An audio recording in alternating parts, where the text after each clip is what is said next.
Bonding on the road, Marcus Smart for most improved, and when will the Celtics win their next championship? It's mailbag time right now on the Locked On Celtics podcast. I'm so hyped right now. Anything's possible. Oh, my mama. Oh, my lady, ma. Anything's possible. Rain and Jay's back with the vengeance. All the real Celtics fans in attendance. This the truth like 34. This like walking in the garden when you hear the roars. The crowd goes crazy. Most in-depth coverage on the daily. Mainly podcast royalty, the content kings. When you talking about the franchise with 17 rings. Focus like Danny at the deadline. Global, but it got a local feel like the red line, the blue line, the green line. Play it in between time. I'ma throw my C's jersey on in the meantime and press play. When the F's done, I can't wait until the next day. Trying to stay in tune with the C's, that's the best way. Melly. Hey there, welcome back to the Locked On Celtics podcast. Thank you for making the show part of your daily routine, listening to the podcast through your headphones, watching on YouTube, whatever it is. I do appreciate you, including me, John Karalis, as part of your Celtics experience. I covered the team for Boston Sports Journal. I've written a book called The Boston Celtics All-Time All-Stars. I'm here to answer your questions today on a Friday mailbag episode.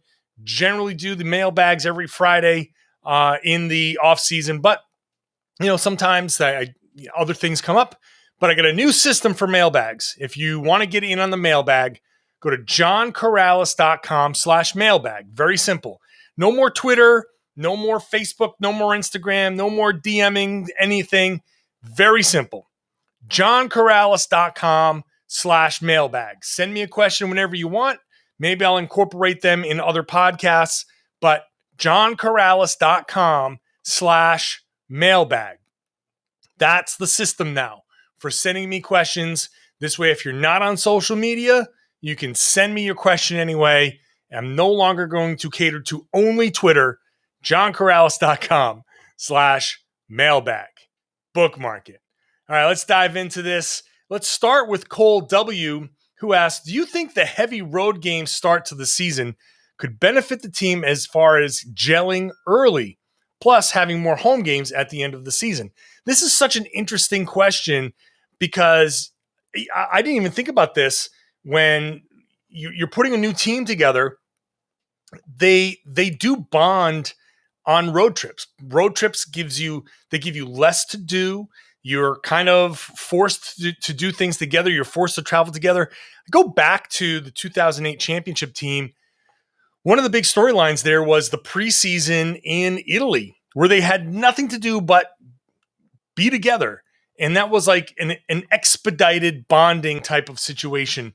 That is kind of what Cole is getting at here. Let's look at the schedule. In October, the season starts on the 20th on the road, then Friday at home against Toronto, then Houston, Charlotte in a back-to-back, home for Washington, then at Washington. So, and in fact, you've got 2 road games before that in the preseason too. The preseason schedule is out. Orlando, Toronto in the first week at home, then Orlando, Miami before the season starts. You go to Orlando, you go to Miami, you come back, then you go to New York. That very road heavy. You go into November, road heavy. But look at this. Here are your road games in November. Orlando, Miami, Dallas, Cleveland again, Atlanta, San Antonio, Toronto. So that's what, 3, 4, 5, 6, 7, 8 road games in November. And then in October, you've got 12 road games in the first month plus of the season.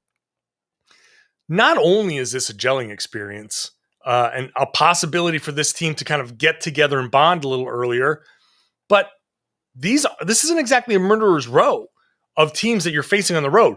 This is a chance to pump up that road record a little bit. The Knicks are going to be, a tough team. They're good. So that'll be a tough game. Houston's a bad team. Charlotte's going to be, decent, I guess. Who knows? There are a lot of question marks there, but they'll be okay. That'll be tough. Washington's an interesting team, but that's a winnable game. Orlando is a winnable game. Miami is an interesting team with Kyle Lowry, but how are they going to have? Are they going to have troubles kind of coming together right away. Who knows? Dallas will be tough. Cleveland twice, they're rebuilding. Atlanta's going to be a tough game in Atlanta, but the crowds don't show up in Atlanta at the beginning of the season. That's not going to be a great environment, I don't think.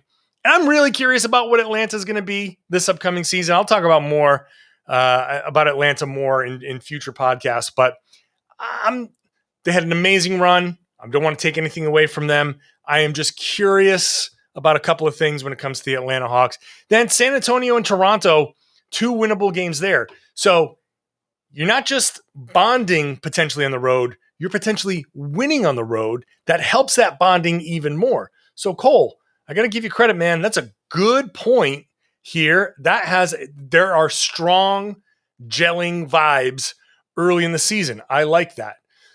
Leighton asks, would you prefer Brad try and bring in another proven veteran scorer now, or wait to see if one of the youngsters can fill that role? Leighton, I am very pro finding out what this team is right now. As I talked about in my podcast yesterday with Chris Forsberg, this is now the evaluation portion of the season. There's a lot of evaluating going on here with the Celtics. And I think that one of the things that you need to evaluate is, can Payton Pritchard, can Aaron Nesmith, Romeo Langford, Grant Williams, can any of those guys push to be a big part of the rotation? If you go to Boston Sports Journal and look at my minutes breakdown, and Chris and I talked about this a bit in yesterday's podcast, and a bunch of people were asking me questions, follow-ups on the YouTube comments. The minutes are going to be eaten up front by Tatum, Brown, Smart, Schroeder, and the big wild card here is Josh Richardson. But they're going to give Richardson a chance. Ime Udoka talked about Richardson on the radio on Thursday. So they're going to give Richardson a chance. That's 5 guys that are all going to demand a lot of minutes. Now, I understand that Payton Pritchard got a big opportunity last year. A lot of that opportunity came with Kemba Walker out. When Kemba Walker was in, a little less opportunity for Payton, right? So it's not that I don't think Pritchard is good. It's that right now, I'm not sure where the minutes come from.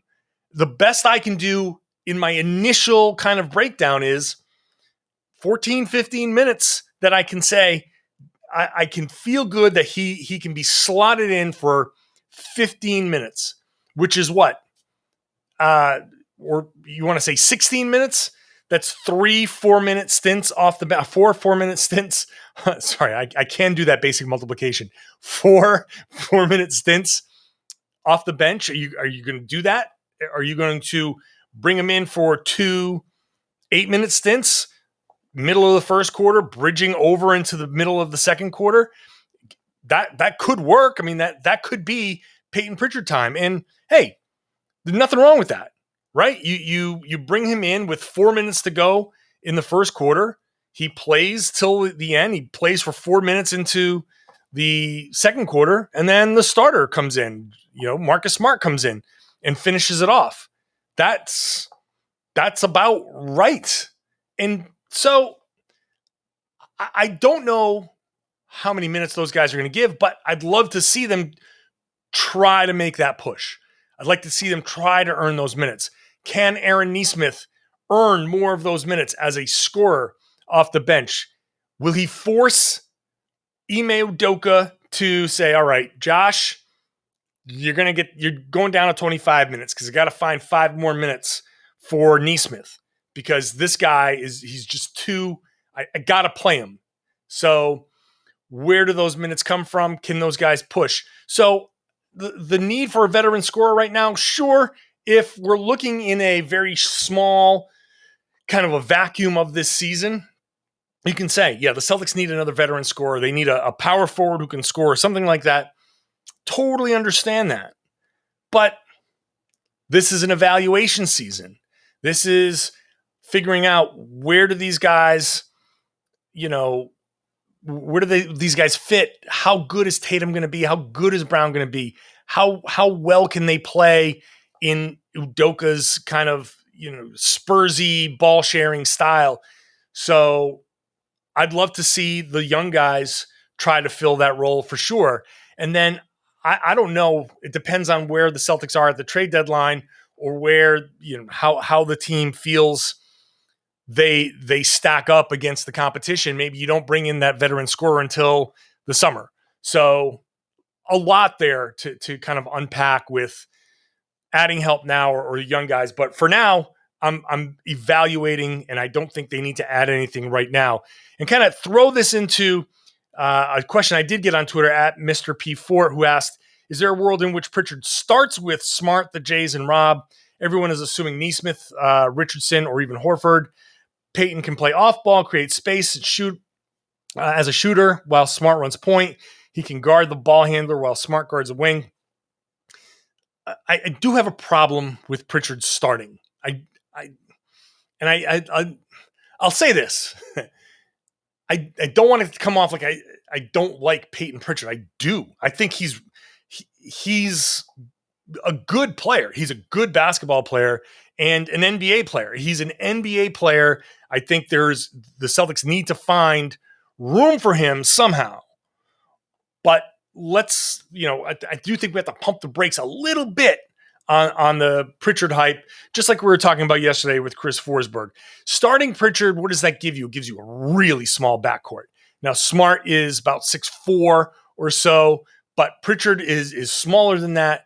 How do you guard? How do you put Pritchard on ball when a lot of the guys are going to be bigger than him? They can shoot over the top of him. I understand that Pritchard can shoot and space the floor, especially if he's hitting from 30 plus feet. Totally understand that. But on the other side, you got to think about the net effect of him on the other side. And what does that give you?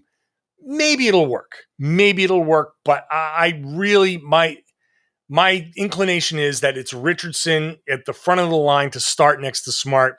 Then I would say Nesmith, and then Pritchard. I do not want to start Horford at the 4. I'm just not looking at double bigs this year.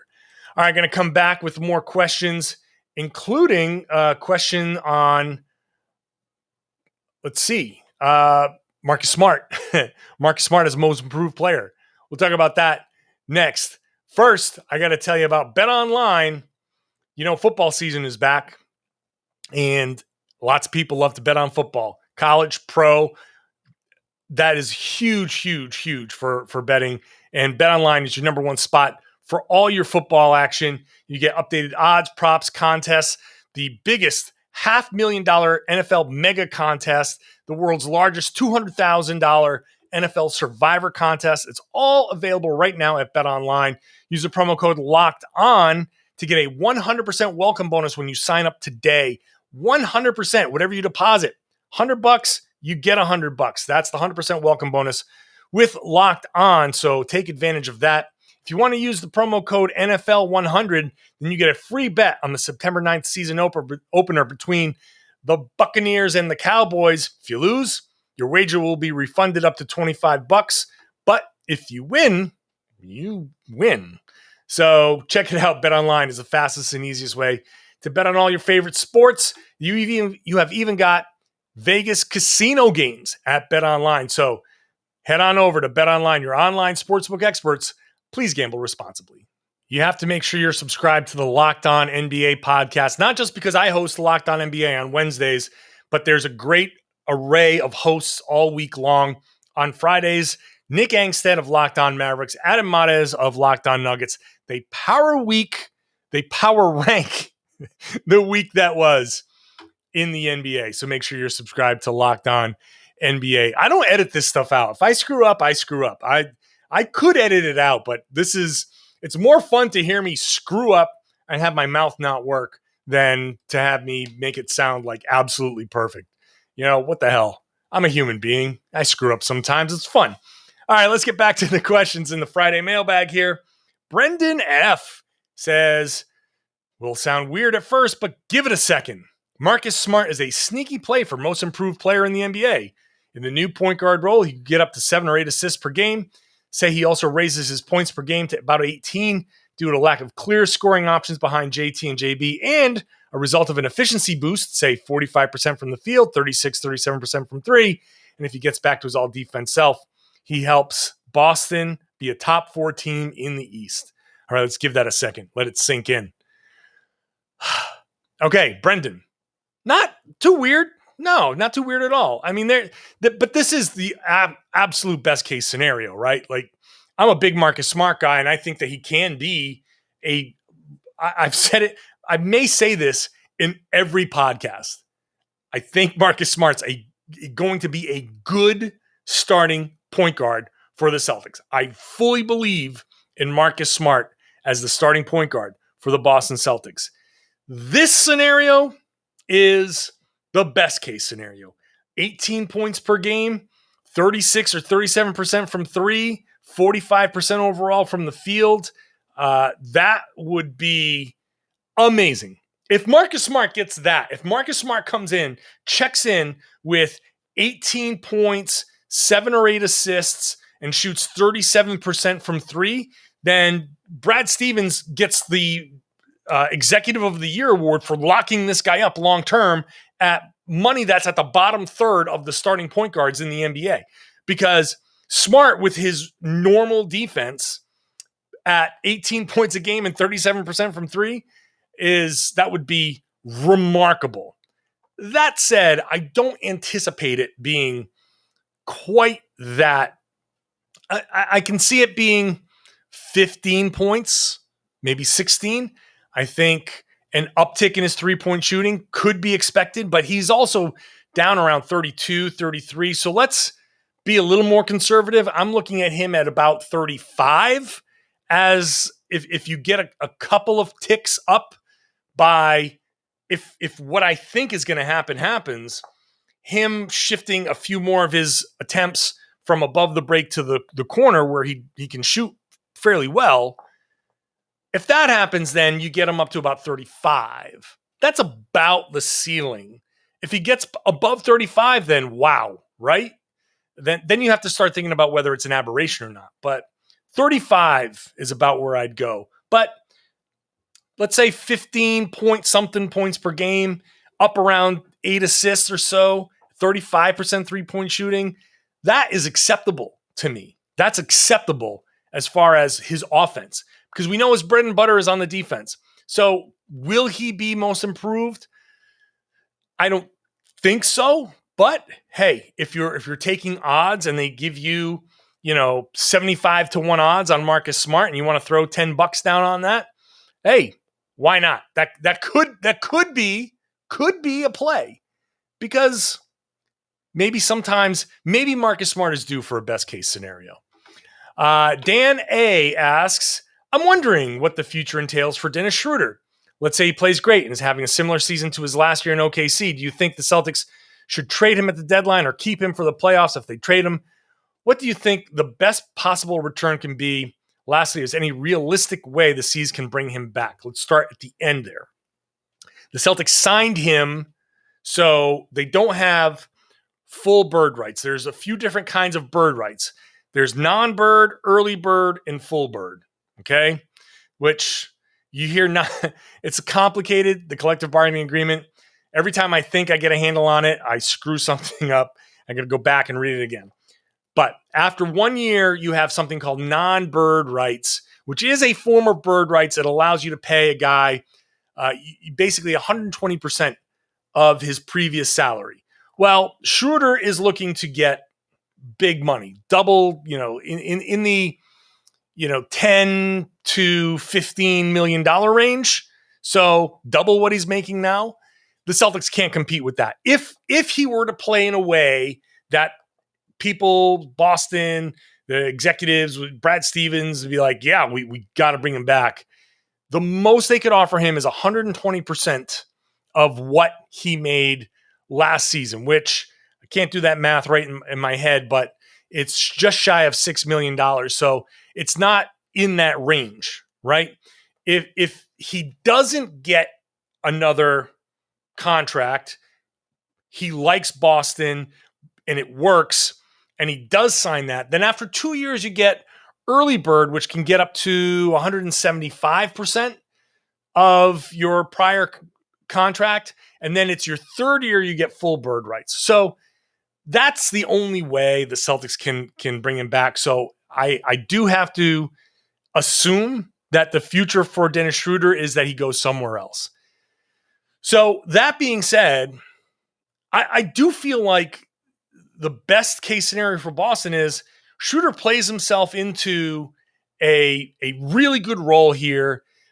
Another team somewhere, a team out west, says we need a point guard, something. Maybe it's the Clippers, a team that's like, oh God, we need somebody. The Nuggets, if Jamal Murray is not ready. And they offer something. Now, is it 2 second-round picks? Is it a protected first-round pick? One of those, whatever, protected for 2-3 years and then it converts to whatever. Maybe it's a player. Maybe you can get a young player back. Maybe you can get a reclamation project back or a guy who's part of a numbers crunch. That would be, I think, the best. Personally, cold, indifferent. I want to trade him. I want to trade him at the deadline. This gives now all of a sudden Payton Pritchard gets like that bigger opportunity. Aaron Nesmith gets more of an opportunity. Things open up and the Celtics get an asset for a guy that's going to walk. If you assume that Schroeder is just going to walk, then you say, all right, we're going to trade him. The flip side of that is if the Celtics are playing well and everything's working and the Celtics are in that third, fourth seed mix and Schroeder's a big part of that, you say, how do you go to Jaylen Brown and Jason Tatum and say, hey, this guy who's really important off of our bench, he's gone. You can say, but Payton's going to get a bigger opportunity. Nesmith's going to get a bigger opportunity. This is just the business, and this is how it's going to go. But that's going to be a tough sell. That's going to be a tough sell to sell a guy that's important to winning. So a lot of this depends on what Schroeder's doing, how he's playing, how the Celtics are playing, and all of that. But my personal preference is play up your value, go to a team out west. I know that it's an expiring contract, but if there's a competition and he's available and that team thinks Schroeder's the missing piece for a championship, then you pay a little bit for a rental. I don't expect multiple first-round picks for the guy, but you could get an acceptable return for him at the deadline that helps the team. And remember, second-round picks they're not nothing. You can use those to facilitate sign-in trades. You can use those to dump salary. You can use those draft and stash, Yam Madar type of guy, Johan Begarin, Begaron. Those guys are second-round picks that who knows could be useful guys. So if you turn around and get 2 seconds for Schroeder, it's not a horrible return. All right, when are the Celtics going to win their next championship? I'm answering that question definitively. Not definitively. Next on the Locked On Celtics podcast, after I tell you about rockauto.com, which is the only place you need to go if you need anything for your car or truck or motorcycle, RV, camper, whatever it is. If you need something, no matter how complicated it is, no matter how simple it is, save yourself the time, save yourself the hassle, save yourself the worry about whether you're getting the best deal, and just go to rockauto.com because those chain stores only have so much shelf space. They only have so much that they can give you. You're just going to take what they get, whereas Rock Auto can give you a much wider selection, and you can save a bunch of money. I've talked to plenty of people who have used it. They've saved hundreds of dollars. It's come in and just saved them a ton when they were in a tough spot with their cars. So check it out. They're a family business. They've been doing this for over 20 years. Their prices are the same for do-it-yourselfers, for pros, for whomever. Just go and check it out and let me know. Let them know by writing Locked On in their How Did You Hear About Us box whenever you do buy something. I feel like you're going to buy something if you go and you need something for your car. Again, something in the engine, floor mat, wipers, it's all there. So when you buy something, write Locked On in their How Did You Hear About Us box. That's how they know we sent you. An amazing selection there. Reliably low prices, all the parts your car will ever need. RockAuto.com. Hey, check out Built.com for Built Bars, the best tasting protein bar on the market. Hey, look at this. 10% off site-wide right now. I didn't know this was going on. I just went to Built.com. Raspberry cheesecake is a new flavor that they had. There was no raspberry cheesecake yesterday. These are the best tasting protein bars. And raspberry cheesecake, 140 calories, 17 grams of protein, 4 grams of sugar. So this is a delicious and good for you snack, meal replacement, workout enhancer. You know, that protein, you get that protein in your body after a workout, helps you feed those muscles after a lift. The calories don't wipe out your cardio, and you know you're getting a good mix here. When you go to Built.com, you can just scroll over the different flavors and it tells you. There's nothing to hide here. It tells you calories, protein, sugar. If you've got a nut allergy, there are options for you here. Plenty of delicious options for you. Are you on the keto diet? These work. They're approved for the keto diet. So go to Built.com right now. Check out raspberry cheesecake. Let me know how raspberry cheesecake is. That sounds amazing. You're getting 10% off site-wide. You're also getting 15% off with the promo code LOCKED15. So you can use that promo code every single time.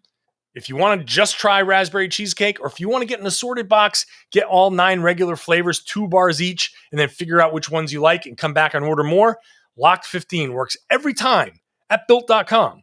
Back to the mailbag. Carlos L. asks, what are your thoughts on Stevens signing these extensions in the hopes that they're used in a sign and trade for Beal, either by the deadline or the following offseason?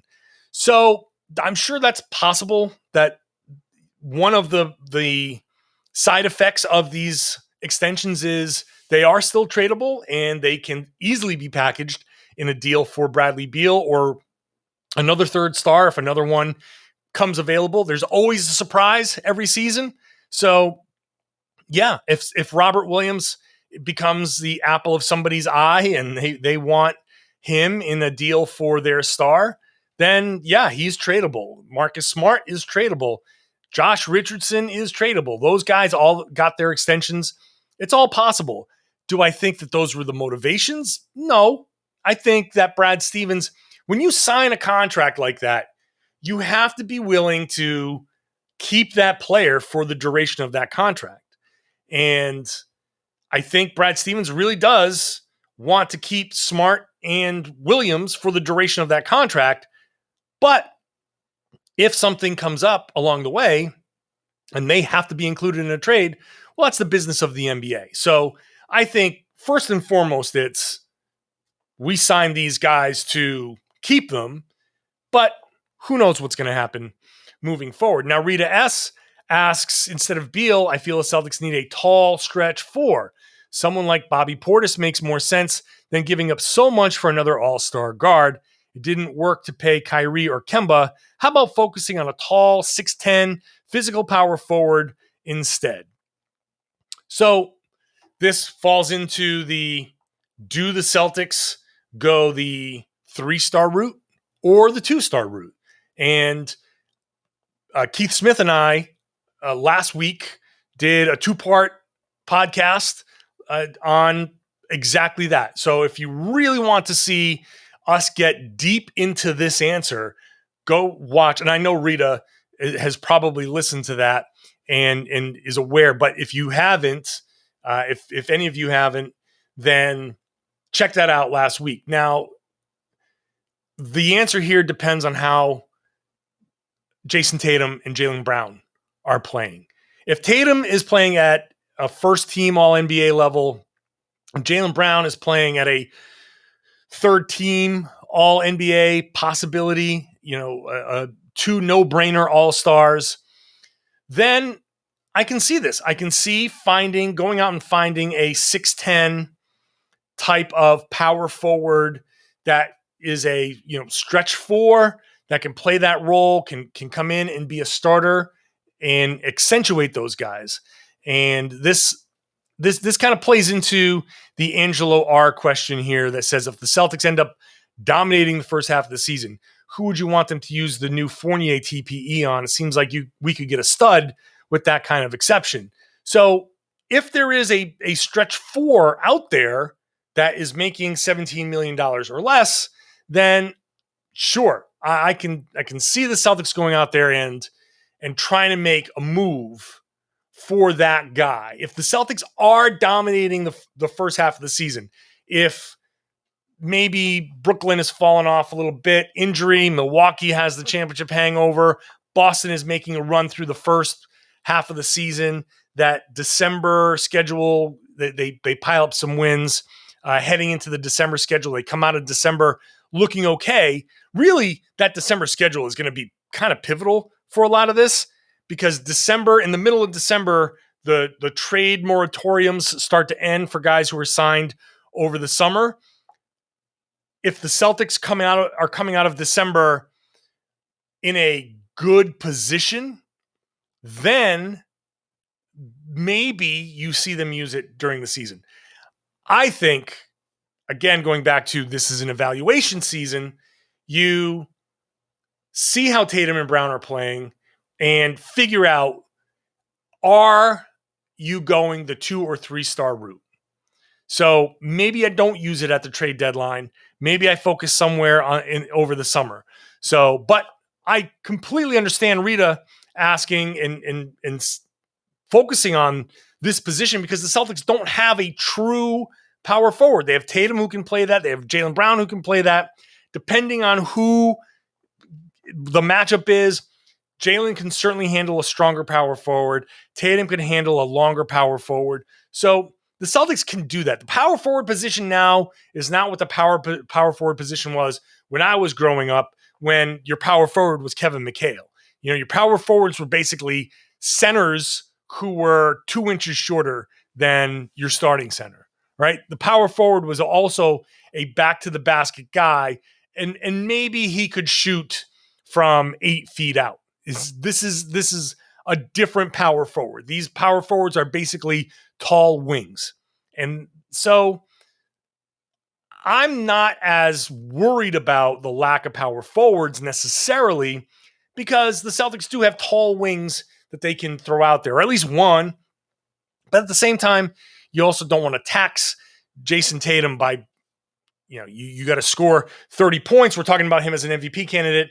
And also you got to be, one of our best defensive players. You want him to be that, but you also want to take some of the burden off of him. If you can find somebody who can defend the bigger power forwards, let them do that. So if I'm focusing that Fournier TPE on anybody, if it's not part of a bigger deal, I think if they can find a power forward, a stretch 4 out there, then go for it. Specific names, I'm not going to go into specific names right now, because let's let the season play out and see who might become available. I side note, I just hate just saying, oh, I'm going to go for this guy. And we keep talking about guys who are not available. It's bad enough we talk about Bradley Beal as much as we do. I'll just leave it at that. Oh boy. Moises Alain Cruz Bustamante. I hope I got that right. I tried to add a little flair, get some of the accent right, pronounce it correctly. But he and Peter Tomzia ask similar questions. We're going to end the podcast on this. Moises asks, how many years until we win the championship again? Do you think we can three-peat with the Jays? And Peter asks, are we winning the championship in the 22-23 season? By this, I want to ask you what the future holds for the Jays. Let's assume we don't win the chip in 22-23 or the following season. When are we rebooting this whole thing if it does not pan out? How much time do we realistically have? So, how many years until the Celtics win the championship again? Next year, this upcoming season, not likely. Following season, that's going to be a great question, because so much of what happens that following season depends on what happens this season, as far as trades, signings, who really adapts to their roles. I'm sitting here advocating for Marcus Smart, but again, as I said yesterday, a lot of that's theoretical, right? I believe, my theory, my belief is that Marcus Smart can do this. I strongly believe this. But a lot of people strongly believe a lot of things. And, you got scientists who strongly believe certain things too. And then you put it into actual practice and things fail. And you go, oh, well, that didn't work the way I thought it would. So I fully acknowledge that in all of my, I believe Marcus Smart can do this, it's entirely possible that I'm way off on that. It's entirely possible that I'll be wrong about Marcus Smart. And so we need this season to show us, okay, all right, what's Marcus Smart really? We need this season to show us what Robert Williams is really, or closer to what Robert Williams is. We need this season to show us what Jason Tatum is really. And he's only 23, so we still have 2-3 years to really get that full answer. Same thing with Jaylen Brown. Same thing with Ime Udoka. Same thing with a lot of these guys. So when are the Celtics winning the next championship? It could be 22-23. Could be. Could be the next year. Could be the year after that. Are they going to three-peat with the Jays? I doubt it. Mostly because nobody three-peats anymore. And the rules are made to break up teams. So how much longer do the Celtics have? Well, if the team is winning and competing for a championship, then Jaylen Brown's contract is up. This is year 2 coming up. So you've got 2 more years after this year, and you have to figure out with Jaylen Brown, where are we going here? I sit here and listen to Ime Udoka call these guys the pillars of the team, and they are right now. 2 years from now, how true is that? And it's hard to say what happens in the future, because sitting here on August 27th, 2021, I can give my take, and then August 27th, 2022 rolls around and I'm singing a completely different tune. I could be saying trade Marcus Smart next year. I could be saying trade Jason Tatum next year. Who knows? Who knows? I mean, I don't think so, but who knows? Udoka could be the next coming of Red Auerbach. He could be a disaster. Brad Stevens could end up being a disaster, because we've seen him do some stuff here in the offseason, which I think was a really good offseason. We haven't seen him do anything in season yet. We haven't seen the pressure of the trade deadline. What's he doing when the real pressure is on at the deadline? So, too many variables for me to say when the Celtics win a championship and when they don't. No one expected the Phoenix Suns to be in the finals last season, but there they were with a chance to win. They did have a chance to win. Now they didn't, but they had a chance. And then the entire trajectory of the Suns changed. So who knows? Who knows? I don't expect it to be this upcoming season, but also there. Who knows? Because if Brooklyn goes through injuries, if Milwaukee goes through an injury, those happen. Crazy things happen during the season. Who knows? Celtics could. The Celtics winning a championship this season would be surprising, but would it be the most shocking thing in the world? They're a good basketball team. They would need some help. They would need some breaks. They would need a best case scenario from a few players, but there's a universe where that's possible. So that's the beauty of sports. Just got to watch and see. And I will be here podcasting about it along the whole way. Thank you all for the questions. Again, johnkaralis.com/mailbag is where to go to ask the questions now. No need to tweet at me. No need to DM me on Instagram. No need to go searching around and say, I can't figure out how to get this question to you. johnkaralis.com/mailbag. Send in your questions and I will answer them. Either I sprinkle them in throughout the week or I do a full mailbag episode. So whenever you want to send a question in, do it that way. I will keep them all in a nice little spot. And this way, it's all in one place, and I don't have to go looking for things or forget things or realize like, oh, wait, someone DM'd me as I'm editing the podcast. So johnkaralis.com/mailbag. Please subscribe to this podcast if you have not as yet. If you want to give it a 5-star rating wherever ratings are available, please do that. That's a big deal. A good written review, if you have an opportunity to do that, would be amazing. iTunes or Apple Podcasts or whatever it's called now, that would be fantastic. And subscribe to the YouTube page. Comment below. That would be awesome. I try to get to as many comments as I can. And share the podcast. Tell your friends that they should be listening to the Locked On Celtics podcast here on the Locked On Podcast Network.